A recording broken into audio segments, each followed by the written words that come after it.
নমস্কার, রাত বাজে ঠিক 9টা।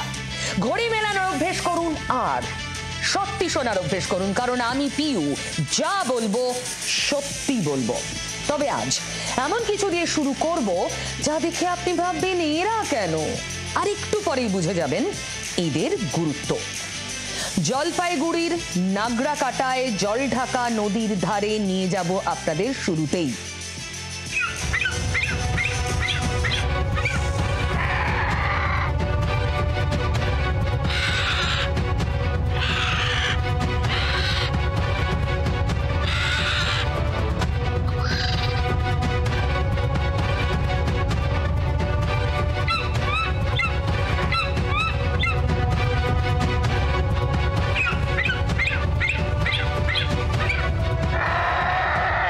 দেখুন, স্ক্রিনে যাদের দেখছেন এরা অনেক দিন ধরে এই এলাকায় ঘুরপাক খাচ্ছে। এক ঝাঁক শকুন, গাছের ডালে নদীর ধারে শকুন বাহিনীর দাপাদাপি। শকুন মানেই তো অনেকের কাছে নেগেটিভিটি। ওই যে আমরা বলি না, কাউকে অপছন্দ হলেই শকুনের দৃষ্টি তার। আমি আপনি যাই বলি না কেন, জল ঢাকার ধারে এক ঝাঁক শকুন দেখে পরিবেশবিদরা বেজায় খুশি। তারা বলছেন বাস্তুতন্ত্রের ভারসাম্য রক্ষায় অত্যন্ত গুরুত্বপূর্ণ এই শকুন। বিপন্ন এই পাখি না থাকলে ভেঙে পড়বে প্রকৃতির চেন। শকুনের গুরুত্ব কত তা একবার কোনো পার্সিকে জিজ্ঞেস করে দেখুন। সাধারণত ওরা মরদেহ দাহ বা কবর দেন না। ওদের রীতি খোলা আকাশের নিচে উঁচু পাঁচিলের মাথায় বাড়ির বা পরিচিত কেউ মারা গেলে মরদেহ রেখে দেওয়া। কলকাতাতেও আছে টাওয়ার অফ সাইলেন্স। সেই সাইলেন্সের ওপরে, মানে সেই টাওয়ার অফ সাইলেন্সের ওপরে মরদেহ রেখে দেন পার্সিরা, চিল শকুনদের খাবার হিসেবে। হ্যাঁ, খাস কলকাতায় রয়েছে পার্সিদের tower of silence. Beleghata ID হাসপাতালের কাছেই চোখে পড়বে অ্যাসবেস্টস দিয়ে তৈরি একটা বড় দরজা, যার উপরে লেখা পার্সি টাওয়ার অফ সাইলেন্স। কি বুঝলেন? পরিবেশের ভারসাম্য রাখতে শকুন দরকার। শকুন মানে অনেকের কাছে নেগেটিভিটি, তার মানে ভারসাম্য বজায় রাখতে গেলে নেগেটিভিটিও দরকার পজিটিভের সঙ্গে। ভারসাম্য তো রাজনীতিতেও দরকার। রাজনীতির ভারসাম্য আছে তো? এখন তো কথায় কথায় ধর্ম, হিন্দু হিন্দু, মুসলিম মুসলিম, রীতিমতো বাকযুদ্ধ রোজ দেখাচ্ছি।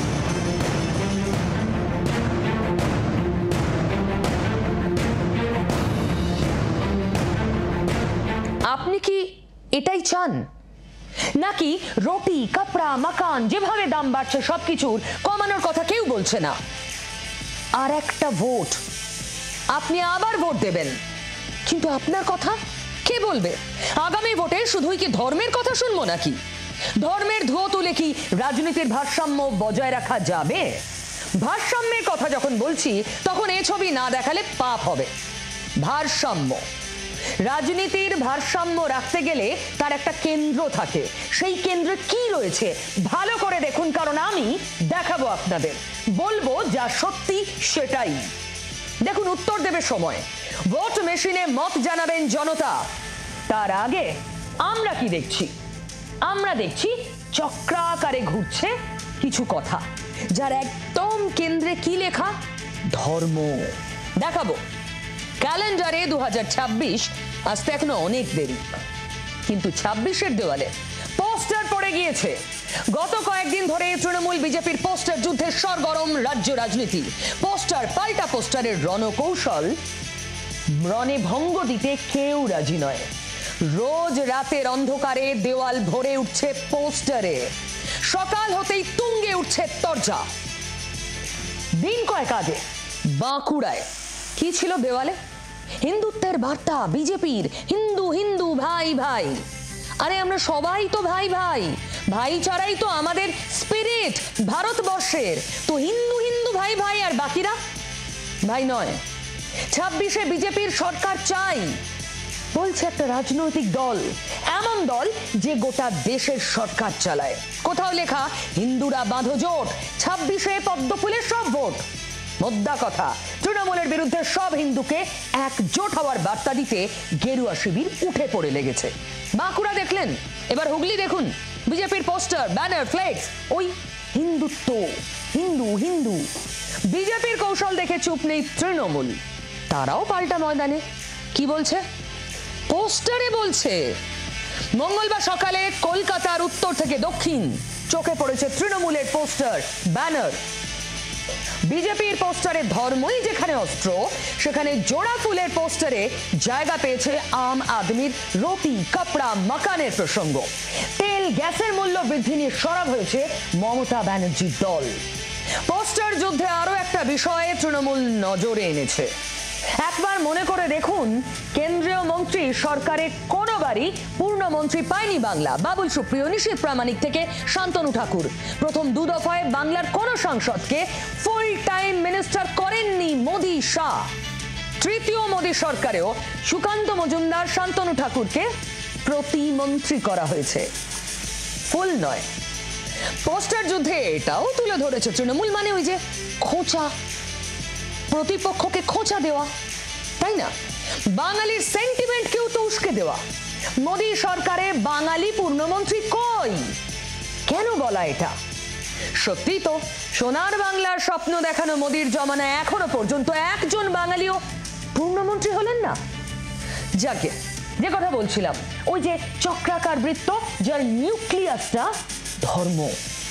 পোস্টার যুদ্ধ সেখান থেকেই শুরু। তৃণমূলের প্রশ্নের উত্তর না দিলেও পাল্টা পোস্টার দিয়েছে বিজেপি। এর কোনোটাতেই তৃণমূলের প্রশ্নগুলোর উত্তর নেই। কি আছে জানেন? রাম নবমীতে এক হওয়ার ডাক, কোনোটায় আবার নারী নিরাপত্তা, পুলিশের নিরাপত্তার দাবি। মানে এ রাজ্যে বিজেপির যা অভিযোগ শাসকের বিরুদ্ধে, সেগুলো। বিজেপি সংঘবদ্ধভাবে দলকে বা দলের কোনো কর্মীকে সারা রাজ্যব্যাপী পোস্টার লাগানোর নির্দেশ দেয়নি। পশ্চিমবঙ্গের মাটিতে দাঁড়িয়ে তৃণমূল কংগ্রেসের নেতারা যে ভাষায় হিন্দুদের আক্রমণ করছে, কেটে জলে ভাসিয়ে দেবার কথা বলছে, বিধানসভার চত্বরে দাঁড়িয়ে মন্ত্রী বলছে হাম দো হামারা দো নেই, হাম দো হামারা ছে হোনা চাই। হিন্দুও বুঝেছে, বাঙালি হিন্দু, যে 46-এর অবস্থায় ফিরে গেছে কলকাতা শহর, পশ্চিমবঙ্গ, তাই তারা হিন্দু হিন্দু ভাই ভাই দিচ্ছে। হিন্দু জাগছে, এটা আনন্দের কথা। পোস্টার যুদ্ধের মোড় তৃণমূল রুটি, কাপড়া, মাকানের দিকে ঘোরাতে চাইলেও বিজেপি চাইছে ধর্মের জিগির তুলতে। আর তাই তাদের পোস্টারে, ব্যানারে ঘুরে ফিরে আসছে রামনবমী, সরস্বতী পুজো। বিজেপির এই কৌশল ভোঁতা করতে পাল্টা আসরে তৃণমূলের তরুণ তুর্কি আইটি সেলের state incharge Debangshu Bhattacharya. Social মিডিয়ায় দলের দেওয়া কয়েকটা ব্যানারে ছবি পোস্ট করেছেন দেবাংশু, আর তাতে ছড়া কেটে নিশানা করেছেন বিজেপিকে। টেনে এনেছেন কি? ব্রিজভূষণ থেকে আশারামের নাম। এই হিন্দু ভাই ভাই হওয়ার সঙ্গে নারী নিরাপত্তার কি সম্পর্ক? আপনি কি শুধু হিন্দু নারীদের নিরাপত্তা চাইছেন? আচ্ছা বেশ, মেনে নিলাম। সেটাও যদি হয়, তাহলে আপনার ব্রিজভূষণ আমার যে অলিম্পিক জয়ী ভারতের মুখ উজ্জ্বল করা বোনেদের অত্যাচার করেছিল, এখন অবধি তাকে কোনো শাস্তি দিতে পারলো না আপনাদের সরকার। উল্টে প্রধানমন্ত্রী এখনও তাকে মাথায় করে নাচে। সেই ব্রিজভূষণ তো অত্যাচারটা হিন্দু বোনেদের ওপরেই করেছিল। কি শাস্তি হয়েছে? আশারাম বাপু রাম রহিমদের প্যারোলে মুক্তি আপনারা দেন, ফলে ভারতীয় জনতা পার্টি নারী নিরাপত্তা নিয়ে পোস্টার দিচ্ছে। এর চাইতে হাস্য করার কোনো কথা হতে পারে না। বুঝলেন এবার কেন বললাম? একটা চক্রাকার বৃত্ত ঘুরছে, যে বৃত্তের কেন্দ্রে ধর্ম। রুটি, কাপড়া, মাকান সব ওই নিউক্লিয়াসের বাইরের লাইনগুলোতে ঘুরছে। ধর্মযুদ্ধ বলুন, পোস্টার যুদ্ধ বলুন, যাই বলুন, তার নিউক্লিয়াসটা ধর্ম। আর এটাই ব্যথা দেয় আমাদের। আমরা ভোটার, সাধারণ মানুষ, আমাদের কথা কোথায়? কি চাই আমাদের? না বিশ্বাস ওঠে এত দাম বেড়েছে জিনিসের। না, কেন্দ্রে ধর্ম, মানে ওই নিউক্লিয়াস ধর্ম। 26-এর চক্রব্যূহ এই নিউক্লিয়াসকে কেন্দ্র করেই তৈরি হচ্ছে। তৃণমূলের চক্রব্যূহ যেখানে তেল, গ্যাসের দাম, বাঙালি পূর্ণমন্ত্রীর দাবি, বিজেপির চক্রব্যূহে জায়গা পাচ্ছে রামনবমী, সরস্বতী পুজো, নারী নিরাপত্তা।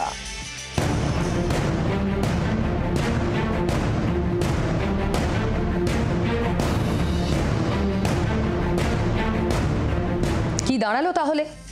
ধর্মকে বর্ম করে 26-এর যোদ্ধারা ময়দানে নামছেন। যোদ্ধা যখন বর্ম পরে ময়দানে নামছে, তাহলে একটা ওয়ার রুমও নিশ্চয়ই আছে, তাই না? আছে তো, আলবাত আছে, আর সেটাই এক্সক্লুসিভ। আপনাকে বলছে পিউ। এক্সক্লুসিভ খবরটা কি জানেন? ভোট যুদ্ধ আগামী বছর। বাংলার রাজনৈতিক দলগুলো দলীয় কার্যালয় থেকে সব পরিচালনা করছে, এটা তো নতুন কিছু নয়। 34 বছর আগের কথা ভাবুন, বামেদের রাজপাট কোথা থেকে চলতো? ভোটের সময় সিপিএম এর রাজ্য সদর দপ্তর আলিমুদ্দিন স্ট্রিটে বসে ফোনে, শুধু ফোনে যাবতীয় নির্দেশ দিতেন অনিল বিশ্বাস। তারপর এই হালের অনুব্রত মণ্ডলের কথাই ধরুন, ভোটের সময় বীরভূমে বাড়ির পাশে পার্টি অফিসে বসে শুধু ফোনে ফোনে গোটা জেলার ভোট কন্ট্রোল করতেন। এবার কি করবেন জানি না, হয়তো করবেন।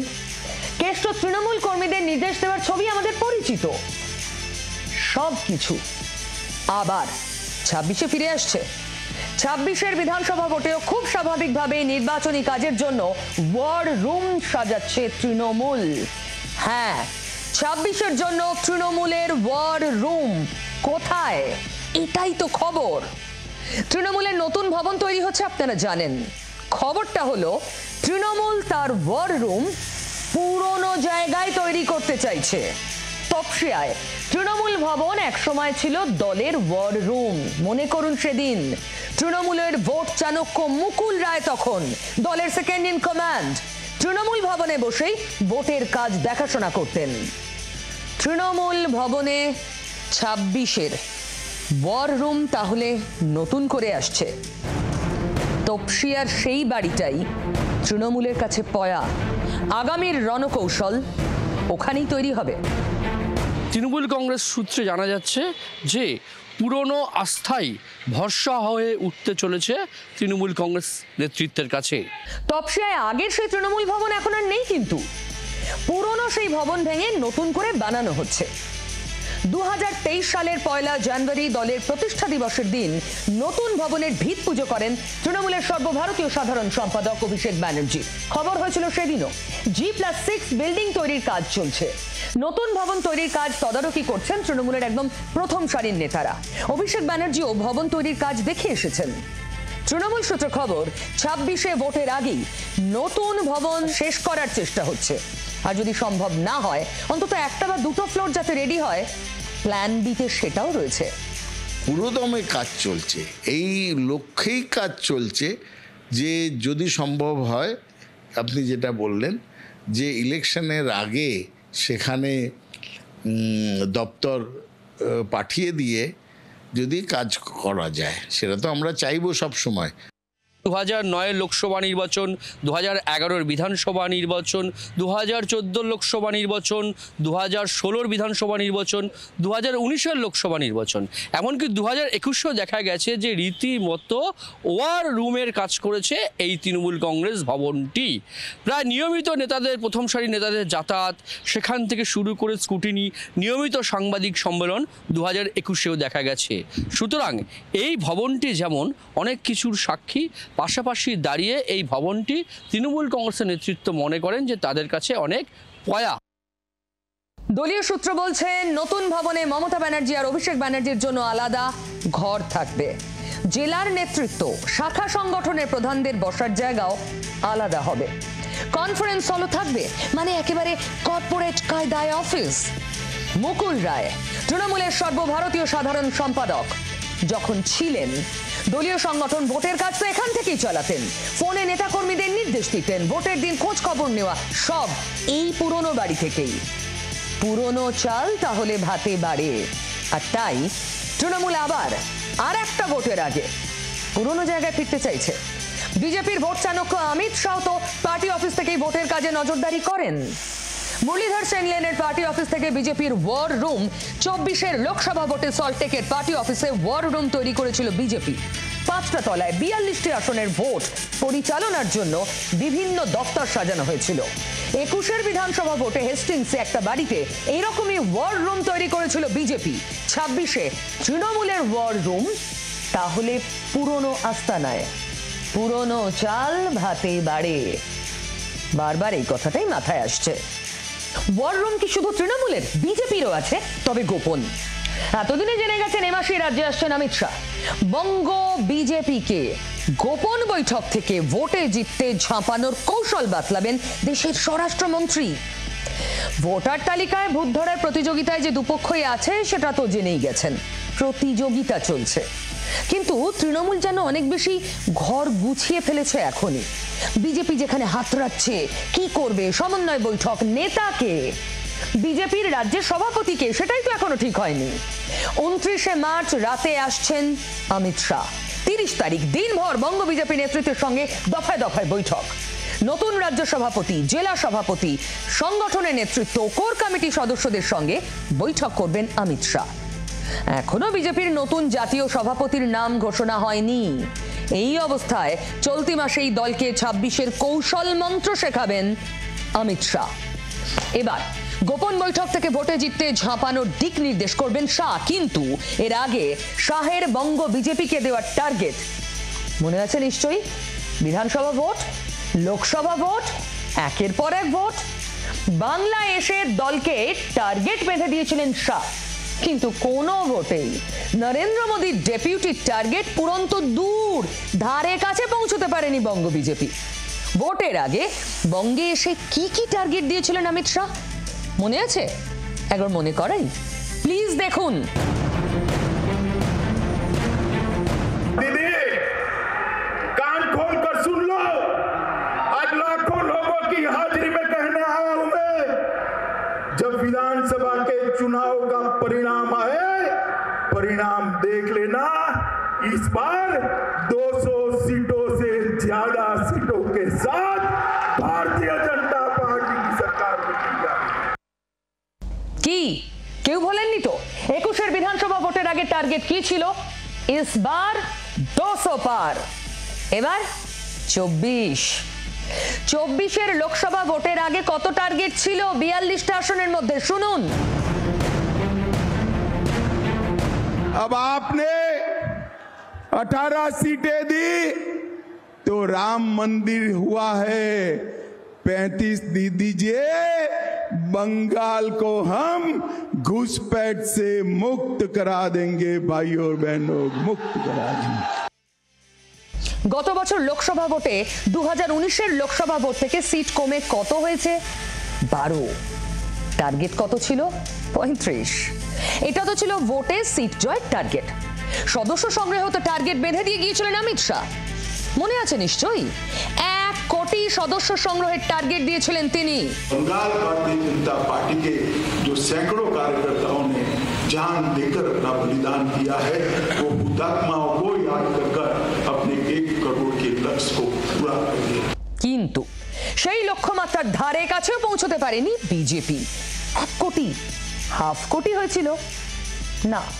অর্থাৎ শাহের দেওয়া টার্গেট পূরণ হচ্ছে না, পূরণ করতে পারছে না বঙ্গ বিজেপি।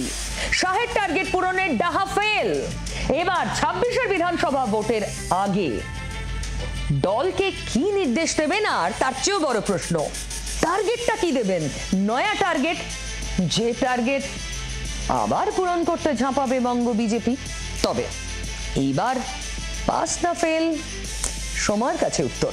সমন্বয়ের টার্গেট দিয়েছিলেন মোহন ভাগবত, আর সেই সমন্বয়ের ছবিতে গ্যালারি ভরিয়ে তুলছেন সুকান্ত, শুভেন্দু, শ্রমিকেরা।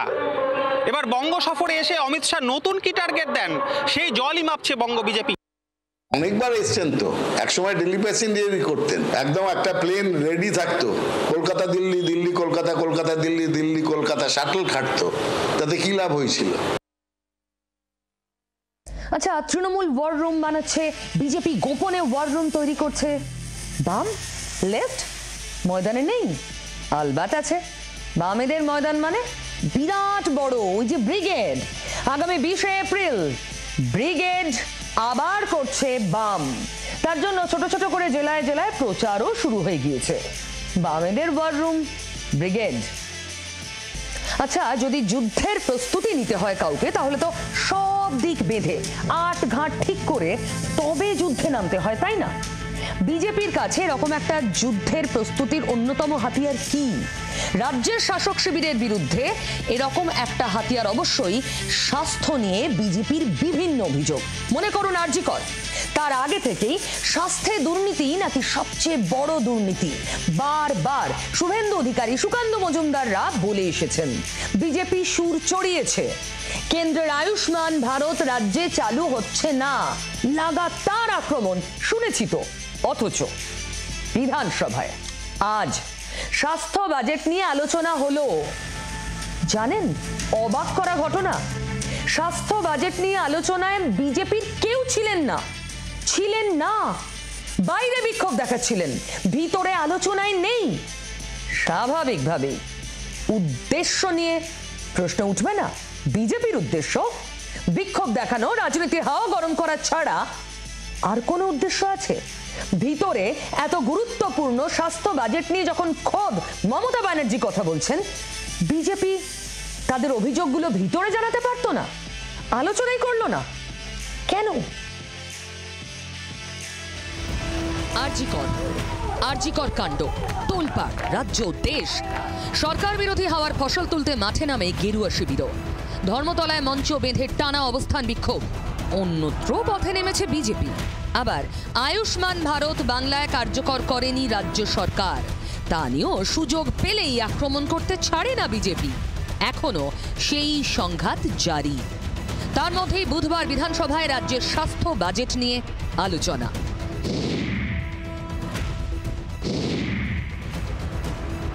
স্বাস্থ্য বাজেট আলোচনায় অংশ নেন মুখ্যমন্ত্রী নিজে। বলেন, স্বাস্থ্যে বাংলা দেশের সেরা। আমি যখন এসেছিলাম হাসপাতালে ইঁদুর ঘুরে বেড়াতো, এখনো ইঁদুর ঘুরে বেড়ায়, তবে ওই রকম নয়। আয়ুষ্মান ভারত চালু না করা, ভিন রাজ্যে চিকিৎসা করতে যাওয়া নিয়ে বিজেপিকে নিশানা করে মুখ্যমন্ত্রীর তোপ। বাংলায় বিনা পয়সায় চিকিৎসা হয়, বাইরের লোক এসে বিনা পয়সায় চিকিৎসা করায়, আর আমাকে তামিলনাড়ু দেখাচ্ছ?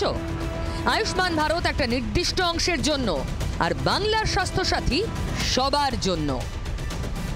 মুখ্যমন্ত্রী যখন অধিবেশনে এইসব তথ্য দিচ্ছেন, আক্রমণ করছেন, তখন তার জবাব দেওয়ার জন্য বিজেপির কেউ ছিল না।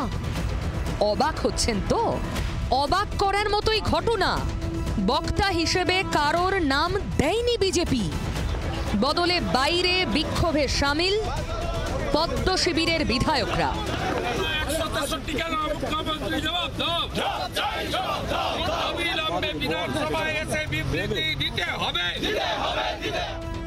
স্বাভাবিকভাবেই বিজেপির উদ্দেশ্য নিয়ে প্রশ্ন উঠছে। স্বাস্থ্য নিয়ে এত প্রশ্ন যাদের মনে, স্বাস্থ্য আলোচনায় বিধানসভায় তাদের কেউ নেই। তাহলে স্বাস্থ্য নিয়ে এত অভিযোগ শুধুই হাওয়া গরম করতে, রাজনৈতিক ফায়দা তোলার জন্য? আয়ুষ্মান ভারত নিয়ে আক্রমণও কি শুধুই রাজনৈতিক আক্রমণ? এই নিয়ে আক্রমণ শানাতে ছাড়েনি তৃণমূল, পাল্টা আক্রমণ গেরুয়া শিবিরেরও। এই কথাগুলো আমরা চাই যে বিরোধীরা হাউসে থাকুক, কিন্তু এটা দৈনন্দিন তাদের অভ্যাস হয়ে গেছে। প্রত্যেক দিন তারা কিন্তু হাউসে একটা হইচই করে, কাগজ টাগজ ছিঁড়ে দিয়ে তারা চলে যান। কিন্তু আমরা সত্যি চাই যে আলোচনাটা হোক এবং যার যেমন বলা। গোটা স্বাস্থ্য ব্যবস্থা পশ্চিমবঙ্গে ভেঙে পড়েছে। মানুষ আর কুকুরের ডায়ালিসিস একই জায়গায় করার এই যে দৃষ্টান্ত স্থাপন করেছে বর্তমানের সরকার, নিঃসন্দেহে এটা একটা যুগান্তকারী বিষয়। শাসক বিরোধী এই তরজা চলতেই থাকবে, আক্রমণ প্রতি আক্রমণও থাকতে পারে, কিন্তু বিধানসভায় বক্তা রাখলে অন্তত দলের বক্তব্য রেকর্ড করতে পারত পদ্ম শিবির। শুভেন্দু অধিকারী বিধানসভায় ছিলেন, কিন্তু বিধানসভা কক্ষে তিনি যাননি। আগেই বলেছিলেন 20 তারিখ পর্যন্ত তিনি ভিতরে যাবেন না। শুভেন্দু অধিকারীর ওপর থেকে সাসপেনশন কিন্তু উঠে গেছে। তিনি তার এক সতীর্থ বিধায়কের জন্য সলিডারিটি দেখিয়ে 20 তারিখ পর্যন্ত বিধানসভায় যাবেন না, এটা জানিয়েছিলেন আগেই। সেই মতো তিনি বিধানসভার ভিতরে যাননি, বাইরে বিক্ষোভ দেখালেন। ওই বিক্ষোভ থেকে সোজা বেরিয়ে চলে গেলেন বারুইপুর। উফ, ধুন্ধুমার তখন বারুইপুরে। কালো পতাকা হাতে তৃণমূলও দাঁড়িয়ে রয়েছে, পাল্টা রেডি হয়েছিল তৃণমূল ব্রিগেডও। জয় শ্রীরাম স্লোগান পাল্টা পদ্ম শিবিরের, কল্পনা করতে পারবেন না কি হয়েছে। শেষ পর্যন্ত শুভেন্দুর মিছিলের কর্মসূচি বাতিল। শুভেন্দুর গাড়িতে হামলার অভিযোগ। ফের রাষ্ট্রপতি শাসনের সওয়াল করলেন বিরোধী দলনেতা অনেক দিন পর। শুনেই মনে হলো ভোট আসছে।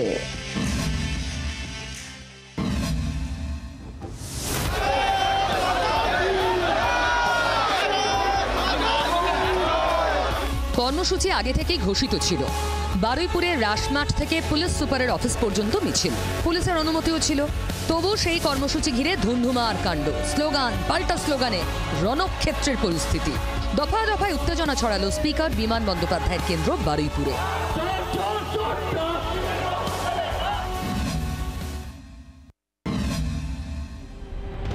রাস্তার দুপাশে কালো পতাকা হাতে তৃণমূল কর্মীরা, সামনে মানববন্ধন করে দাঁড়িয়ে আটকে রেখেছে পুলিশ। শুভেন্দু বারুইপুর পৌঁছতেই উত্তেজনা চরমে।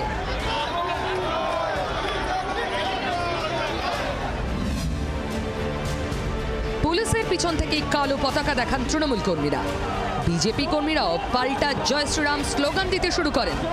প্রথমে শিবানী পিঠে উত্তেজনা, তারপর পুরাতন বাজারে, শেষ পর্যন্ত রাসমাঠে পৌঁছলেও দুপক্ষই উত্তেজনায় টগবগ করে ফুটছে। একেবারে সম্মুখ সমরে দুই ফুলের কর্মী সমর্থকরা।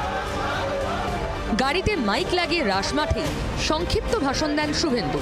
তারপর এসপি অফিস পর্যন্ত মিছিলের কর্মসূচি বাতিলের ঘোষণা। রাসমাঠ থেকে চলে যান 500 মিটার দূরের পার্টি অফিসে। গাড়িতে হামলা, খুনের চক্রান্তের অভিযোগ তুলে তোপ দাগেন শুভেন্দু। কমপ্লিটলি পূর্ব পরিকল্পিত। অভিষেক ব্যানার্জি নির্দেশ দিয়েছিল এখানকার জেলা পুলিশকে যে কোনোভাবে শুভেন্দু অধিকারীকে এবং এমএলএদের বারুইপুরে ঢুকতে দেওয়া যাবে না।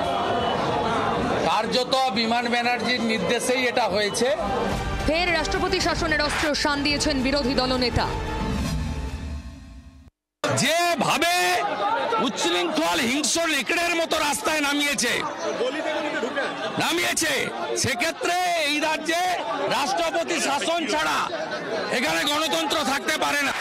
শুভেন্দুকে পাল্টা কটাক্ষ করতে সময় নেয়নি রাজ্যের শাসক দল। পাগলে কিনা বলে ছাগলে কিনা খায়, এটা একটা হতাশার বহিঃপ্রকাশ। এখানেই না থেমে আদালতে যাওয়ার হুঁশিয়ারি দিয়ে রেখেছেন শুভেন্দু অধিকারী। একই সঙ্গে 27 মার্চ এসপি অফিস ঘেরাওয়ের ডাক দিয়েছেন। ফলে বারুইপুরের জল যে আরো অনেক দূর গড়াবে তার আজ তো স্পষ্ট।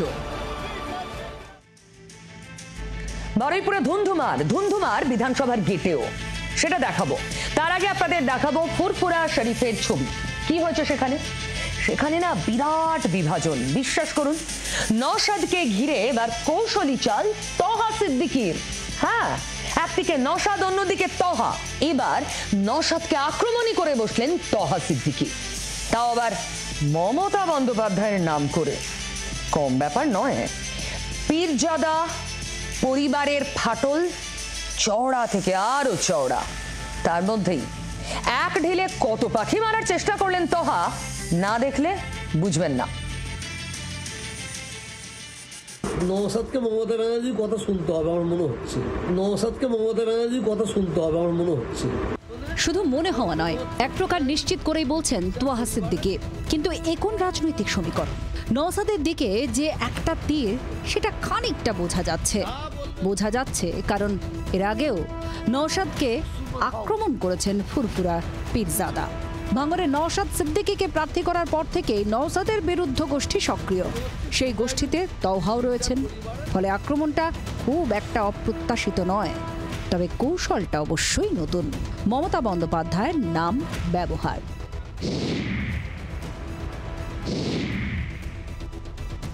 যা বলবে মমতা ব্যানার্জি তাই ওকে শুনতে হবে। আর যদি না শোনে, আমার মনে হচ্ছে কোনো একজন পীর সাহেব পরিবারের কোনো একজনকে ভাঙড়ি দাঁড় করাবে উনি।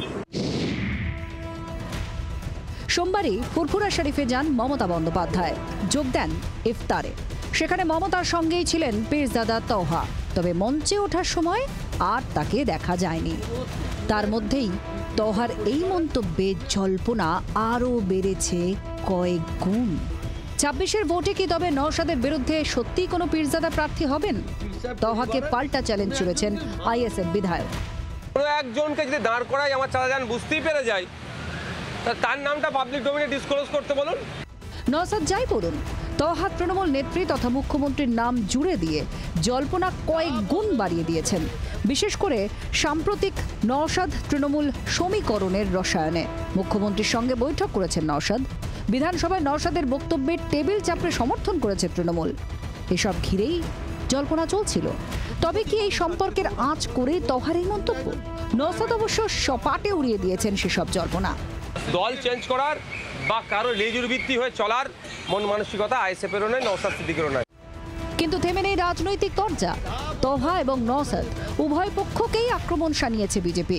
তৃণমূলকে অনেকবার অনুরাগের ছোঁয়া দিয়েছে, আর তোহা সিদ্দিকেও মানুষ চেনে। তোহা সিদ্দিকির অবস্থান মানুষ জানে, তোহা সিদ্দিকির ডিগবাজি মানুষ জানে। তিনি যে কথাটা বলেছেন তার ব্যক্তিগতভাবে বলেছেন। নওশাদ কি বলবেন এই ব্যাপারে, কি করবেন তার বিষয় সেইটা।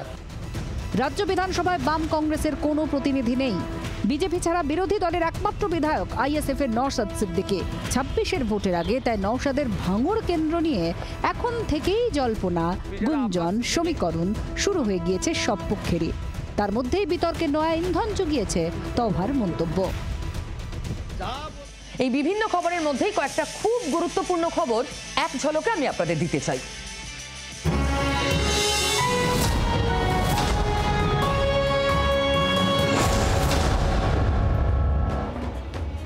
উত্তপ্ত স্পিকারের কেন্দ্র বারুইপুর, যুযুধান শুভেন্দু জোড়াফুল।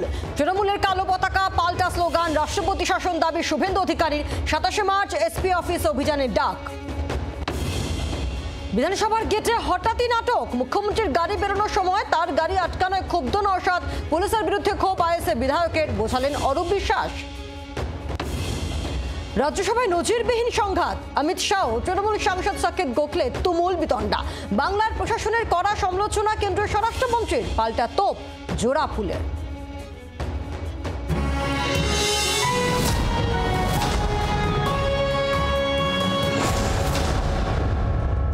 ওই যে এক্ষুনি বলছিলেন না, বিধানসভার গেটেও ধুন্ধুমার। তহা তোপ দাগছে নওশাদকে, আর নওশাদ তোপ দাগছে মমতা ব্যানার্জির পুলিশকে। কি হয়েছে? বিধানসভার গেটের টান টান নাটক, যার জেরে বুধ বিকেলে হঠাৎ বেড়ে গেল রাজনীতির পারদ। কি হয়েছিল? আসলে বিধানসভার একটা নির্দিষ্ট গেট দিয়েই আসা যাওয়া করেন মুখ্যমন্ত্রী। বিষয়টি তাই পুলিশ থেকে বাকি বিধায়ক সকলেরই জানা। কিন্তু আজ বিকেলে মুখ্যমন্ত্রীর কনভয় বেরোনোর আগে সেই গেটের বাইরে দাঁড়িয়েছিল নওশাদ সিদ্দিকীর গাড়ি। গাড়ির পাশেই ছিলেন ভাঙড়ের বিধায়ক। গাড়িটি এমন ভাবে নাকি রাখা হয়েছিল যার ফলে বিধানসভার গেটের মুখ অনেকটা আটকে যায়। তারপর তড়ি ঘড়ি পুলিশ এসে নওশাদকে বলে গাড়িটা সরান, কিন্তু পুলিশের বিরুদ্ধে খারাপ ব্যবহারের অভিযোগে গাড়ি সরাতে অস্বীকার করেন আইএসএফ বিধায়ক। এখানে ডিউটিরত একজন ইন্সপেক্টর ছিলেন, তাকে জিজ্ঞাসা করলাম সিএমএম আছেন? ওখানে গিয়ে বলছে প্রোটোকলের মধ্যে পড়ে না, কোন ভিআইপি কোথায় যাবে। কিন্তু এতটুকু কথা তাহলে বলতে পারতেন যে এগুলো আমাদের বলতে নাই। তারপর আমি ওনাকে বললাম আপনি আমার সাথে এই আচরণ করছেন কেন? হাসি মুখে বললাম যে আচরণ, আমার কাছে অবাক আচরণ লাগলো এটা। উনি তখন বলছেন যান। আমি ওই জন্য গাড়িতে না উঠে আমি দাঁড়িয়ে। খবর পেয়ে ঘটনাস্থলে ছুটে যান মন্ত্রী অরূপ বিশ্বাস। নওশাদকে বোঝানোর চেষ্টা করেন অরূপ বিশ্বাস। চিড়ে ভেজেনি, গাড়ি সরাননি নওশাদ। কিছুক্ষণের মধ্যেই চলে আসে মুখ্যমন্ত্রীর কনভয়। সে কি টান টান উত্তেজনা। গাড়ি থামিয়ে অরূপ বিশ্বাসের সঙ্গে কথা বলেন মমতা ব্যানার্জি। তারপর ওই গেট দিয়ে বেরিয়ে যায় কনভয়। পরে মুখ্যমন্ত্রী বিষয়টি দেখবেন বলে নওশাদকে আশ্বাস দেন অরূপ বিশ্বাস। তাতেও গুস্সা কি কমেছে নওশাদের? আমি এখন বললাম না কেন এই আচরণটা করেছে। যদি এর সুরাওয়া না হয় আমার উপরে এই ধরনের আচরণ করার কারণটা কি, আমি যতটুকু উপলব্ধি করতে পেরেছি, আমি এখন পাবলিক ডোমেইনে কিন্তু ডিসক্লোজ করছি না। আমি কিন্তু আগামী দিনে মুখ খুলতে বাধ্য হব। সব থেকে মজার কথা কি জানেন? দুদিন আগে ফুরফুরা গিয়েছিলেন মুখ্যমন্ত্রী। তখন সেই অনুষ্ঠানে আমন্ত্রণ ছিল নওশাদ সিদ্দিকীরও, নওশাদ যাননি। তারপর দিন বিধানসভায় সাম্প্রদায়িক সম্প্রীতির কথা বলে নিজের বক্তব্য পেশ করে তৃণমূলের বাহবা কুড়িয়েছিলেন নওশাদ। শুধু বাহবা নয়, নওশাদের জন্য এভাবে টেবিল চাপড়েছিলেন তৃণমূল বিধায়করা। ঠিক দুদিন পরেই বিধানসভার বাইরে তৃণমূল চালিত সরকারের পুলিশ নিয়ে তোপ দেগে দিলেন নওশাদ সিদ্দিকী। সাংবাদিক বৈঠক করে ফেললেন, উগড়ে দিলেন এই সরকারের পুলিশের বিরুদ্ধে ক্ষোভ। তবে এই সব কিছুর মধ্যেও যা বলবো সত্যি বলবো, শেষই করতে পারবো না যদি না ওই মেয়েটির ছবি দেখাই, যিনি রিয়েল লাইফ হিরো।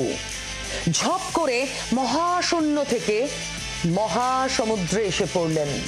সে কি দৃশ্য, যেন রূপকথা। প্যারাশুটে ভাসতে ভাসতে ক্যাপসুল জলে এসে পড়ল। জাহাজ তুলে নিল মহাকাশচারীদের। সিনেমার মতো এসব দেখতে আমাদের ভালো লাগে, কিন্তু দেখে মনে হয় না বাহ কি সহজ যেন সবকিছু। কিন্তু দেখতে যতটা সহজ ততটাই কঠিন বাস্তব। সবটা আসলে অঙ্ক, সামান্য ভুলচুক সব শেষ। সেই আশঙ্কাই তো ছিল আমাদের মনে। সুনিতা নিরাপদে দেশে, পৃথিবীতে, ঘরে ফিরে আসতে পারবেন তো? বারবার মনের কোণে উকি দিচ্ছিল কল্পনা চাওলা নামটা, ভয়ে আতঙ্কে আমাদেরও। গোটা বিশ্ববাসী প্রার্থনা করেছেন সুনিতা উইলিয়ামসের জন্য। তারপর সেই রূপকথার অবতারণ। We right there have our first view of Dragon Freedom coming home to Earth. Crowd here very excited as Dragon Freedom continues to make its way.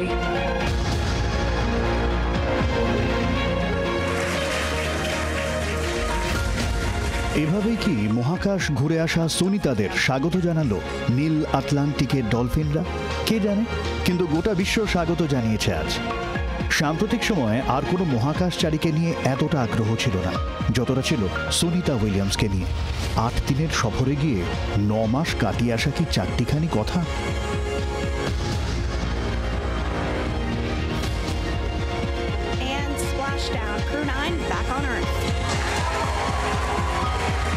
ভোর 3:27 ফ্লোরিডা সাগরে সুনিতাদের নিয়ে স্প্ল্যাশ ডাউন করে স্পেস এক্সের ক্রু ড্রাগন। সুনিতা আর Butch Wilmore ছাড়াও তাতে ছিলেন রাশিয়ার মহাকাশচারী Alexander গর্ভনভ আর আমেরিকার নিক হেগ। গত বছর জুনে বোয়িংয়ের স্টারলাইনারে চড়ে মহাকাশে পাড়ি দিয়েছিলেন সুনিতা উইলিয়ামস আর বুচ উইলমোর। স্টারলাইনারের গেরোয়ে আটকে ছিলেন এতদিন, অবশেষে ঘরে ফেরা। এই 286 দিনে আন্তর্জাতিক স্পেস স্টেশনে চেপে 4576 বার পৃথিবীর চারদিকে পাক খেয়েছেন সুনিতারা। নিক আর আলেকজান্ডার অবশ্য ছিলেন 171 দিন।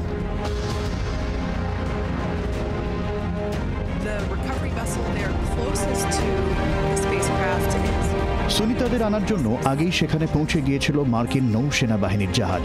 ক্রু ড্রাগনের ক্যাপসুল থেকে একে একে বের করে আনা হয় নভোশ্চরদের। হাইড্রোলিক সিস্টেমে তাদের তোলা হয় জাহাজে, কারণ তাদের এখন আর দাঁড়ানোর ক্ষমতা নেই। বসে শুয়ে থাকাও কষ্টকর। তবে হাসি মুখে বেরিয়ে আসেন সুনিতা, হাত নেড়ে সম্ভাষণ জানান গোটা বিশ্বকে। এতদিন যাপন ছিল ভেসে ভেসে, যেখানে কোনো মধ্যাকর্ষণ টান নেই। এবার পাল্টে গিয়েছে পরিবেশ। চেনা কিন্তু এতদিনে অচেনা হয়ে যাওয়া পরিবেশে মানিয়ে নেওয়াই বড় চ্যালেঞ্জ এখন সুনিতাদের কাছে। আপাতত তাদের ঠিকানা হিউস্টন জনসন স্পেস সেন্টার। এবার পৃথিবীর সাথে মানিয়ে নেওয়ার পালা। ব্যুরো রিপোর্ট, জি 24 ঘন্টা। কি যে স্বস্তি না, ঘরের মেয়ে ঘরে ফিরতে পেরেছে সুস্থভাবে। আজ ভোর 3:27 নাগাদ আটলান্টিকে অবতরণ সুনিতা উইলিয়ামস আর বুচ উইলমোরের। নিরাপদে প্রত্যাবর্তন জানিয়েছে নাসা। সুনিতারা যখন ফ্লোরিডার সমুদ্রে নামলেন, তাদের যেন স্বাগত জানাচ্ছে গোটা বিশ্ব। আর ওদের প্রতীক হয়ে, ওদের প্রতিনিধি হয়ে গুটি কয়েক ডলফিন। কি দৃশ্য! বোয়িংয়ের স্টারলাইনার অঙ্কে ফেল করেছিল, তার জেরে 9 মাস আটকে থাকতে হয়েছিল সুনিতাদের। অঙ্কে পাশ করলেন ইলন মাস্কের স্পেস এক্সের ড্রাগন। কিভাবে ঘরে ফেরা? মঙ্গলবার রাত 1:05 মহাকাশযানে যাবেন মহাকাশচারীরা। স্পেস এক্সের ড্রাগনে যাবেন সুনিতা, বুচ সহ 4 জন মহাকাশচারী। স্পেস স্টেশন থেকে বিচ্ছিন্ন হয় স্পেস এক্সের মহাকাশযান। পৃথিবীর বায়ুমণ্ডলে প্রবেশ করার পর সাবধানতা আরও বেড়ে যায়। হাওয়ার প্রবল ঘর্ষণে উল্কা যেরকম ধ্বংস হয়ে যায়, সেই বিপত্তি কাটাতে নিয়ন্ত্রণে আনতে হয় গতি। পৃথিবীর বায়ুমণ্ডলে প্রবেশের পর কমানো হয় গতি। গতি কমাতে প্রথম দফার প্যারাশুট খুলে যায়, কিছুক্ষণ পর খোলা হয় দ্বিতীয় দফার প্যারাশুট। তারপরেই ধীরে ধীরে আটলান্টিকের বুকে ফ্লোরিডার টালাহাসি উপকূলে মহাকাশযানের স্প্ল্যাশ ডাউন। এরপরেই উদ্ধারকারী জাহাজ পৌঁছয়, বোটে করে আসে উদ্ধারকারী দল। খোলা হয় মহাকাশযানের দরজা। 3 নম্বরে বের করে আনা হয় সুনিতা উইলিয়ামসকে। স্ট্রেচারে করে বেরিয়ে আসেন 59 বছরের ভারতীয় বংশোদ্ভূত মহাকাশচারী। এক গাল মুখে হাসি নিয়ে হাতও নাড়েন। একদম শেষে বের হন বুচ উইলমোর। এই গোটা যাত্রাটাই ছিল নিখুঁত অঙ্কের। যখন বায়ুমণ্ডলে প্রবেশ, কোন সময় প্রথম প্যারাশুট, কোন সময় দ্বিতীয়, কোন জায়গায় সেই প্যারাশুটের জলে ঝাঁপ, সব অঙ্ক মেনে। অঙ্কে ভর করেই ঘরের মেয়ের ঘরে ফেরা। ব্যুরো রিপোর্ট, জি 24 ঘন্টা।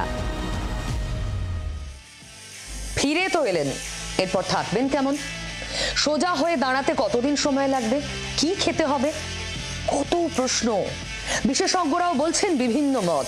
শুধু আমরা চাই খুব দ্রুত স্বাভাবিক একদম আগের জীবনে ফিরুন সুনিতা আর বুচ। ওদের জন্য আমাদের শুভেচ্ছা। Welcome back Sunita, Butch.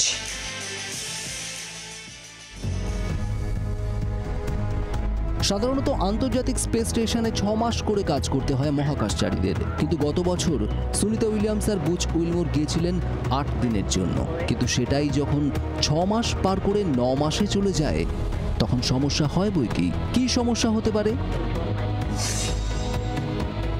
অসম্ভব ভাবনার একটা পরিবেশে দিনের পর দিন থাকলে স্বাভাবিক শারীরবৃত্তীয় প্রক্রিয়ার অনেকটা হেরফের ঘটে।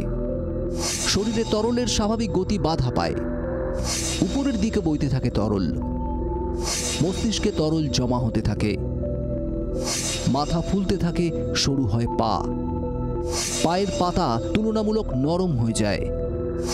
শুরুর দিকে স্পেস সিকনেস থাকে, হাড় স্বাভাবিক ক্ষমতা হারাতে থাকে, অস্টিওপোরোসিসের আশঙ্কা থাকে, চোখে রক্ত সঞ্চালন কমে দৃষ্টিশক্তিতে প্রভাব পড়ে, মহাকাশের নানা বিকিরণে ক্যান্সারের শঙ্কা থাকে।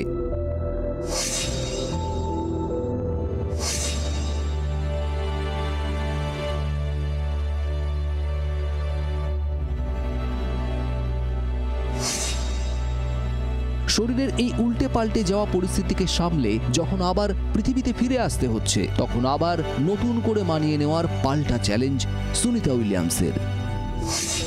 মাইক্রোগ্র্যাভিটিতে একাধিক প্রভাব, হাঁটা চলার শক্তি থাকে না, সোজা হয়ে বসাও কঠিন, শক্ত জায়গায় বসা কষ্টকর, শরীরে অস্থিরতা, মাথা ঘোরা, রোগ প্রতিরোধ ক্ষমতা কমে যায়। আরও একাধিক শারীরিক সমস্যার ধকল সামলাতে হয় মহাকাশচারীদের। সুনিতাদেরও হবে। এই এতদিন থাকার পরে এই যে আমাদের বোন স্ট্রাকচারটা পুরো পোরাস হয়ে গেছে, একটা স্পঞ্জের মতো হয়ে গেছে, ফুটো ফুটো হয়ে গেছে। এই মুশকিল কি, সামান্য একটু টোকা মারলে কিন্তু মট করে ভেঙে যাবে। ফলে এই সময়টা হচ্ছে মোস্ট ভালনারেবল পিরিয়ড। আপাতত ওনাদের যে অবস্থা, নাসা যেটা খুব বলে যে একটা পেন্সিল তুলতেও ওনার খুব অসুবিধা হবে, কেননা গ্র্যাভিটি ওনাদের কাছে এখন বিশাল একটা ভারী জিনিস। একটা পেন্সিলও প্রচণ্ড ভারী মনে হবে। উনি যদি হাফ কিলো একটা জিনিস তোলেন, হাতের হাড়টা হয়তো ভেঙে যেতে পারে। এবং এই পিরিয়ডে অ্যাবসোলুট মেজার নিতে হবে যাতে ওনার উপরে কোনোভাবে স্ট্রেস না পড়ে। এই কারণেই আপাতত কোয়ারেন্টিনে থাকতে হবে সুনিতা সহ বাকি 4 মহাকাশচারীদের। সমুদ্র থেকে তুলে আনার পর প্রাথমিক চিকিৎসা, তারপর ফ্লোরিডা থেকে হিউস্টনে নিয়ে যাওয়া হয়েছে সুনিতাদের। নাসার জনসন স্পেস সেন্টারে চলবে চিকিৎসা। ব্যুরো রিপোর্ট, জি 24 ঘন্টা। ভুলে যাবেন না, রোজ রাত 9টায় সত্যি শোনার অভ্যেস করতে হবে। আবার ফিরবো আগামীকাল ঠিক রাত 9টায় জি 24 ঘন্টায়। বাংলার আওয়াজ, বাঙালির আবেগ, জি 24 ঘন্টা।